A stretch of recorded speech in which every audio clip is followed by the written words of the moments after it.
Pozdravljeni v oddaji Tema tedna. Ste letos že bili na poletnem dopustu? Je bilo to organizirano potovanje s turistično agencijo, kjer je vse pripravljeno za vas, ali ste se podali na samostojno raziskovanje sveta? Danes primerjamo oba pristopa. Poletje je čas, ko si mnogi zaželijo oddiha, pa naj bo to ležanje na plaži ali aktivno raziskovanje novih krajev. A kako se tega lotiti? Naj bo vse načrtovano vnaprej ali si pustiti prostor za spontanost? Poglejmo, kako so se odločili naši sogovorniki. Se pravi, jaz nekako potujem dvakrat na leto, če je le šansa, vsakič pa grem jaz ena država, en dopust, 3 do 4 tedne. Se pravi, nekje moji termini so marc, april, takrat enkrat grem za 3 do 4 tedne, pa potem novembra za 3 do 4 tedne. Kam potujem, je pa ponavadi odvisen, najverjetneje tja, kamor je najcnej karta tisti moment.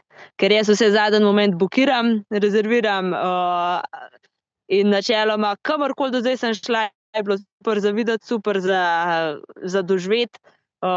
Nikoli nisem imela neke izbrane lokacije, jaz pa zdaj želim to jeti. Ne, jaz sem pač se usedla, pogledala, kam grejo karte, kam je ugoden leteti, pa sem pa bukirala pa šla. Tako nekako bi jaz rekla, da do zdaj je bilo ponavadi. Pa je bilo super, zmeraj se je išlo. Zmeraj se je išlo, da je bila pol ugodna karta, greš, ajde, sezona mogoče ni glih najbolj ugodna, ponavadi, ko gre karta poceni, ampak plusi pa minusi, posod imaš pluse pa minuse. Se pravi, če je nizka sezona, mogoče ni najbolj idealen vreme, je pa idealen, ker ni gostov, pa ni folka, pa ni drugih turistov, pa ni gužve. Posledično so pa tudi cene malo cnej. Namestitev pa, ne vem, vse, kar kot zadnji moment bukiraš, ni bil nikoli problem. Kam? Ja, ne vem, zadnja destinacija, ta zadnja destinacija je bila malo prej bukirana, pa prej planirana, zato so bili slučajno medeni tedni.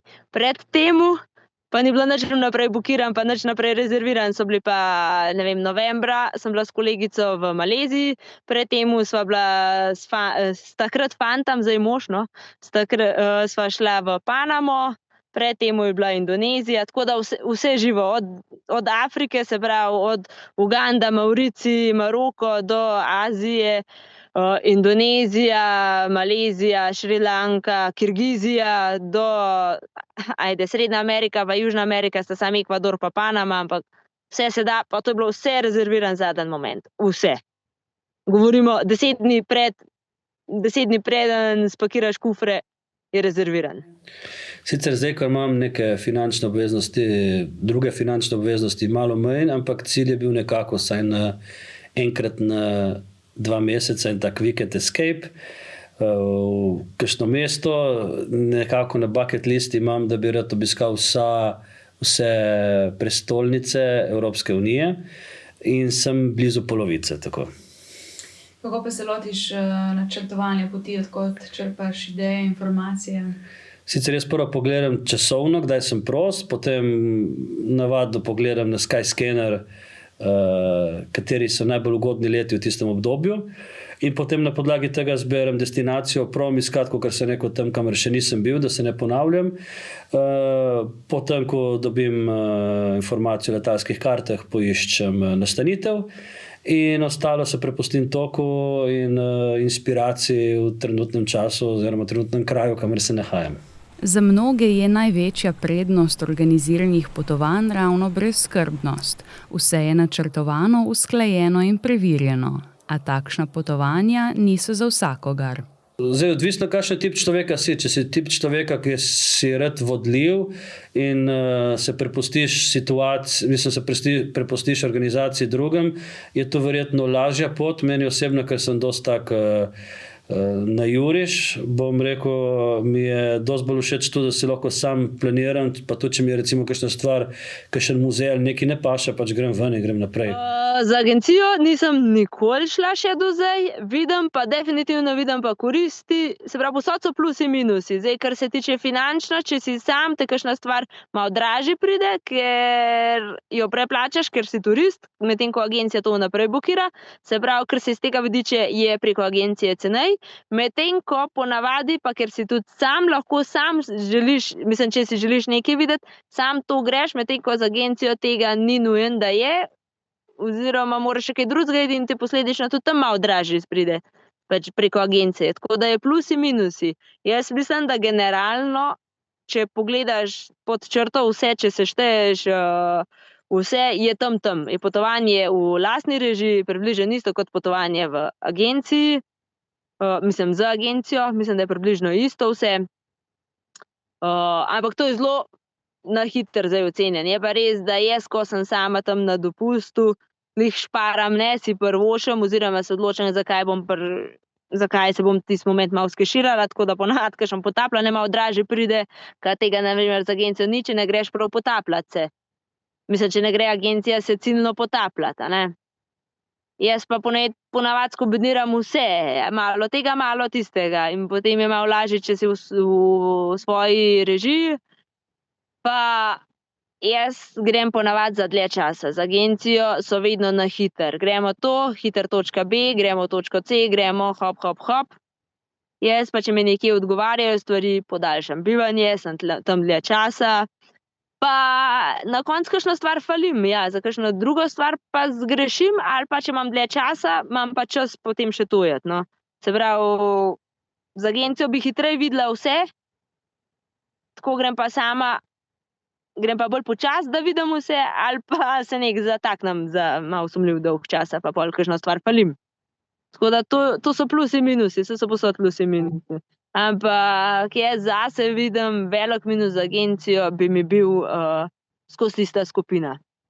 V isti skupini imaš pa zmeraj kakšnega, ki ti pač ne paše.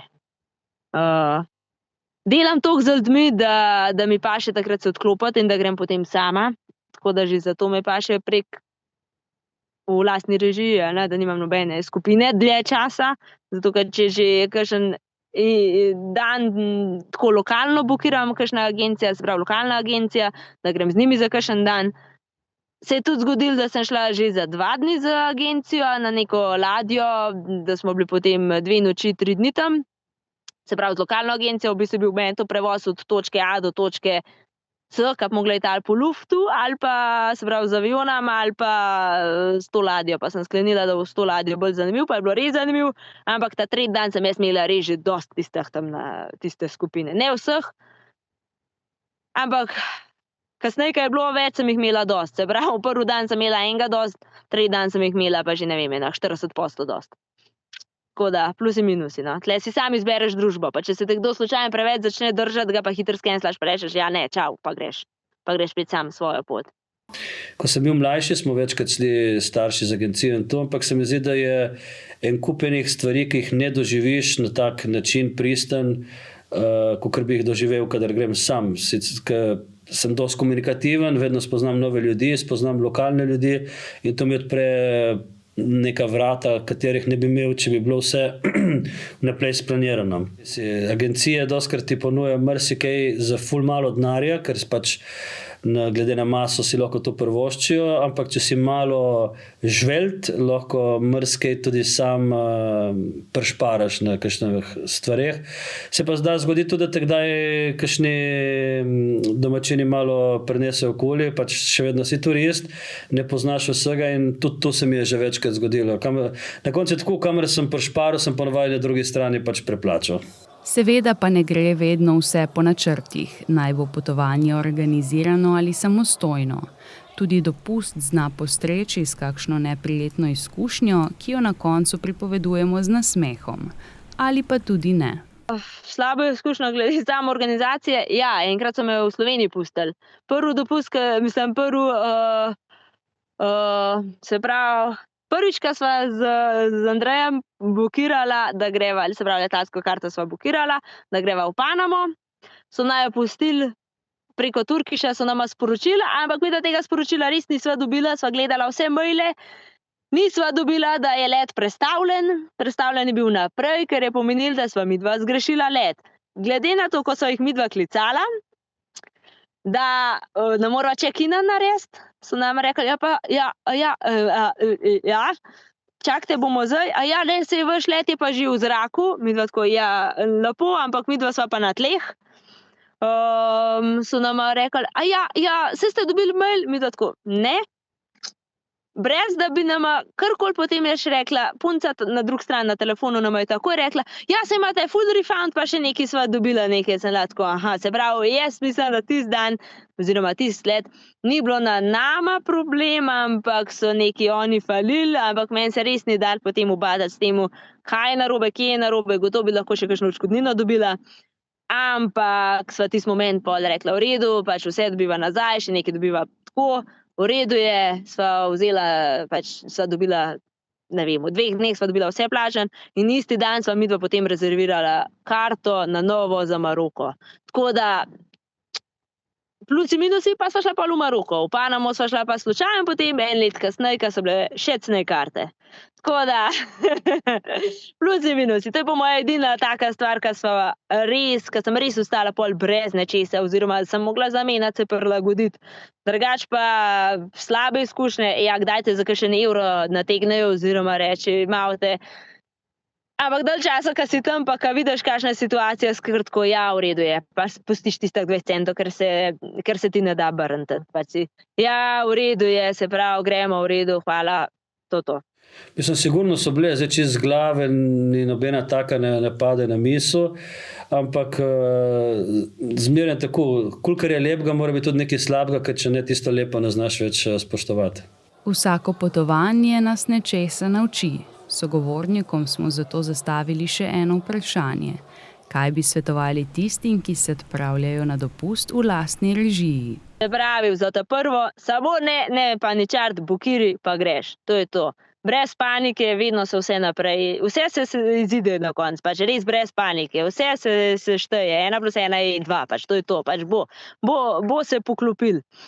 Vse, kar rabiš, je, da rezerviraš karto, da rezerviraš prvo noč ali pa 2 noči, da se naspiš, pa se staviš, sabo pa rabiš pasuš, kartico pa nekaj denarja.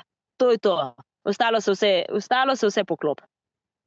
Pa brez panike, sam bukiri, sam probi. Enkrat, ko greš, vidiš, koliko je to enostaven, koliko je simpel. Zato, ko enkrat, ko greš, ne vem, če sem že spoznala, kjerga, da je šel enkrat, pa pol ni šel več. Kvečen so taki, enkrat, pa hitro, kam pa zdaj naslednjič, to je to. Se pravi, nekaj je na tem, da ni tako težko. Se ne rabiš dosti planirati, rabiš priti tja, rabiš nekaj zaspati in rabiš se malo znajti, da boš nekaj videl, da ne boš tih v hotelu. In to je to, ostalo pač go with the flow. Po odgovore pa smo se podali tudi v turistično agencijo Sonček, kjer so predstavili svoje videnje o tem, zakaj so organizirana potovanja z njihovo pomočjo še naprej bolj primerna in priljubljenejša izbira turistov. Prednost potovanj za agencijo ali pa vlastne režije, kot sem že prej omenil, gre za varnost. Potnikov, predvsem oni imajo tukaj vedno nas za asistenco, če stvari ne potekajo, kot bi morale, jim pomagamo, tudi po vrnitvi potem lahko urejamo reklamacije za goste. Kaj so še prednosti? Stranka pri nas dobi celostno, obravnavo, pomeni stranka ob sami rezervaciji počitniškega paketa ali samo namestitve ali samo karte, lahko sklene tudi dodatno zavarovanje za tujino ali zavarovanje za primer rizika odpovedi. Je pa tako, vse naše stranke so tudi nezgodno zavarovane za primer invalidnosti in smrti. Tako da to so prednosti, ki so. Dodatne prednosti imamo tudi možnost obročnega odplačevanja v poslovalnici.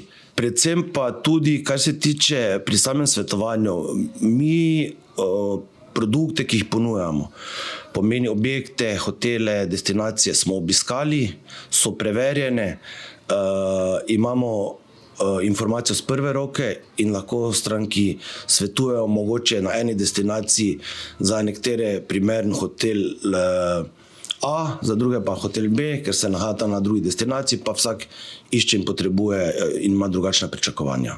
Gospod Metod nam je naštel tudi nekaj destinacij, ki še vedno prednjačijo, povedal pa je tudi razlog za tako izbiro. Poleg tega je omenil, da bo vrhunec oziroma višek sezone v naslednjih 2 tednih. Klasične poletne destinacije so kot vedno sredozemske destinacije, se pravi grški otoki, Španija, Hrvaška, tudi Italija, seveda Turčija, pa Egipt ki je zelo blizu Sredozemlja, tudi Tunizija, tako da to je vsako poletje nekje klasika, seveda pa se najde potem tudi kakšna eksotika ali pa kakšni Kanarski otoki, drugače pa se ljudje tega poslužujejo tudi izven poletne sezone, ker so pač tam drugi klimatski pogoji in so določene destinacije atraktivne oziroma zanimive čez celo leto. Sami smo pod drobnogled vzeli 3 destinacije, in sicer hrvaški Biograd na moru, Maldive ter Hurgado v Egiptu. Analizirali smo stroške prevoza oziroma nastanitve za polpenzion v lastni režiji oziroma z agencijo. Seveda smo pri tem upoštevali isti termin in isti hotel za eno osebo. Če se odpravite z avtomobilom do hrvaškega Biograda na moru, bi s pomočjo agencije Sonček za 6 nočitev s polpenzionom med 12. in 18. avgustom odrasla oseba odštela 907 evrov. V lastni režiji bi prek Bookinga za isti termin odšteli 980 evrov, kar znaša 73 evrov več. Potovanje v Hurgado bi vas z agencijo Sonček med 27. avgustom ter 3. septembrom stalo 724 evrov, za polpenzion v hotelu Sea Garden ter povratno letalsko vozovnico iz Ljubljane. V lastni režiji bi za nastanitev in letalsko karto odšteli 642 evrov, kar je 82 evrov manj. V lastni režiji je ugodneje iti tudi na Maldive, saj bi za letalsko karto prek Dunaja in Združenih arabskih emiratov in nastanitev v Equatorial Village Resortu odštel 1866 evrov, kar je 460 evrov manj, kot je agencijska cena, ker pa je let iz Dunaja neposreden. Če povzamemo, vidimo, da so razlike majhne, ter da se za bližnje destinacije bolje izplača agencija, za daljše pa lastna režija. Kljub temu, da je potovanje z agencijo malenkost dražje, pa so velika prednost vodena potovanja. Eno takih je 12-dnevno avtobusno potovanje na Baltik. Čeprav bi bilo cenovno ugodneje vžgati avto in se odpeljati sam, se na takem potovanju z agencijo ne rabiš ničesar bati. Vse je organizirano do potankosti, tako da lahko le uživaš program, ki so ga pripravili. Z vami bo tudi vodič, ki bo celovito opisal destinacijo, predstavil njene kulturne znamenitosti, naravna čudesa ter peljal na kraje, kjer boste okusili najboljše kulinarične dobrote. Potovanje z agencijo ali potovanje v lastni režiji je odločitev vsakega posameznika. Vsekakor boste na potovanju uživali in se odpočili od vsakdana.